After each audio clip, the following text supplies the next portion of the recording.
Good morning! On today's video, gagawa tayo ng egg sandwich with cheese. So watch out! Please subscribe my YouTube channel sa hindi pa nakapag-subscribe. Please watch this!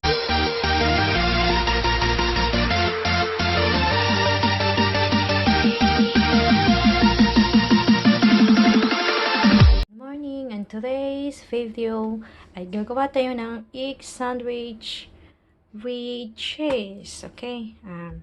Ito po, all we need is, we need sandwich, we need the cheese, we need the lunch meat, and also we need salt, and also tomato, egg, 1 egg, and white pepper. So, ipiprepare na natin. So, simulan na natin ang pagluluto ng egg sandwich with cheese. Ito po ang una natin gagawin. Meron po tayong tomato. I-fry mo muna natin siya. Kailangan natin siya i-fry. Tapos, lagyan natin ng konting salt. Ito po, salt. Okay. Lagyan natin siya konting salt. Wait. Salt. Yan. Kunti lang po para hindi maalat. Kasi may lasa na po ang cheese. Pang breakfast, pang tea time po itong gagawin natin. Very simple and very affordable itong mga ingredients po natin. Hindi masakit sa bulsa. At siguradong mabubusog ka. Diba magtutubig yung itong tomato natin. Dapat po tanggalin natin yung tubig. Dapat ang gamitin po natin is high fire para po ma-evaporate po yung water. Tapos ang matira na lang po parang yung sauce ng tomato. Saka yun na. Kasi matutuyo siya yan. Mag-evaporate po yung water. So after this po, isit aside po natin siya. Wait, lagay natin dito sa lagayan. Isit aside. Ang second i-prepare po natin is itong luncheon meat. Kailangan po natin siyang i-fry. Ting mag-brown siya. Kunting luncheon meat lang po. Depende po kayo na po mag-estimate. In one bread, parang isang slice lang. Tapos i-slice nyo po na siya na maliit. Tapos ganyan. Maliit lang. Then i-set aside natin. Po natin i-prepare ito po. Ito po yung bread. Kailangan puputasan natin sa gitna yung bread. Tapos, dito sa pan, low fire lang talaga siya.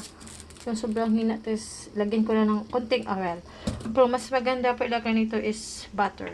Okay? Kung may butter kayo, mas maganda talaga ang butter. Mas maganda ang butter. Healthy, diba? Tapos, ito, ilalagay natin yung bread. Yung bread dito. Yan. Tapos, ilalagay natin ang konting fire lang po yan. Mahinang mahina yung fire po. Tapos, ilagay natin dito yung egg. Egg. Yan. Egg sa gitna. Sa gitna po yan. Tapos, i-mix natin dyan ang tomato. Wait. Tomato in the middle. Ganyan siya. Tapos siya. Tapos, itong luncheon meat. Kamayin na lang. Ganyan. Pwede po half. Sa isang egg po, dalawang bread po magkasya. Sa isang egg, dalawang bread paggawa mo. Tapos, until dry lang po siya. Magda-dry po kasi yung egg magda-dry. Hintayin po natin. Tsaka, mayroon po akong isang alam na mas mainam. Gamitin nyo po ang brown bread. So, ngayon wala akong brown bread. Kasi naubusan kami ng brown bread. So, ito lang white bread ang gamit ko. Pero mas maganda ang brown bread. Kasi, brown bread kasi healthy siya. Tsaka pang diet. Zero cholesterol siya. Mayroong bread na ganun. Especially yung bread, sa Japan. Yung Japan bread, meron ganun, zero cholesterol. Yan, hintayin natin siya until mag-dry yung taas. So, low fire lang kasi baka mapagod yung bread natin. After that, pag tuyo na siya, yung matuyo na yung sa taas, pwede nyo siyang baliktarin. Kasi nabaliktad ko na po siya. Ganyan po ang itsura niya sa likod. Tapos nabaliktad na siya. Tapos after that, babaliktarin naman natin na siya para lagyan ng cheese. So, while mainit pa po siya, pagbaliktad niyan mamaya, while mainit pa siya, ilalagay na agad ang cheese, tapos patungan ng another bread. Ayan na po siya, sis. Nabaliktad ko na siya. Tuyong-tuyo na siya. Diyan natin ipapatong yung cheese. Ayan na po. O, sobrang sarap ng cheese. Tapos, ipapatong natin dito yung another one bread. Parang i-ano muna natin siya. Yung isa ito-toast natin bago natin siya ipatong, ha. Okay po. Wow. Mainit siya konti, das. Okay na. Mainit siya, tapos ipatong mo dito. Ay, teka. Initin natin, ha, kasi mayroon mas yan na po siya. And then po, ipatong natin siya sa taas. Ayan. Again. Babalik-tarin na naman natin siya para matunaw yung cheese sa gitna kasi mainitan eh. Tsaka parang matutoast din yung sa ilalim. So, ganyan lang po siya kasimple. Affordable at tsak nakakabusog.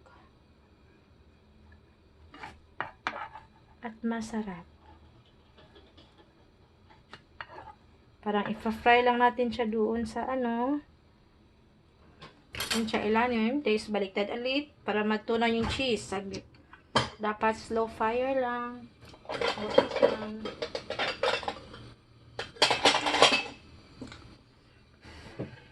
Ayan. There's another baliktad mo. Baliktad again. Hindi naman siya. Para lang. Ayan. Nagba-brown na siya. Tsaka toast na siya. At tsaka, ayan, nadikit na siya po. Dikit na po siya. Simple. Try nyo sa mga babies niyo, sa mga anak nyo. Pang breakfast. Kasi dito, usually talaga dito sa Hong Kong, hindi yun kumakain ng rice. Kumakain lang yan sila ng bread. So, actually, ito na-try ko na to sa busing ko. Ang gusto nila to. Social daw, social. So, here's our sandwich. Yan na po ang finished product niya. Super tasty and also crunchy. Tingnan nyo na po yan mga sisi. Ito yung niya. Ito yung bread niya na super cheesy. At saka dikit na dikit talaga yan sila kasi dahil doon sa cheese. Ayan. Try this in your home po. I-try nyo po siya. Para naman, maiba naman. Diba? Alright. Ang ganda, ang sarap.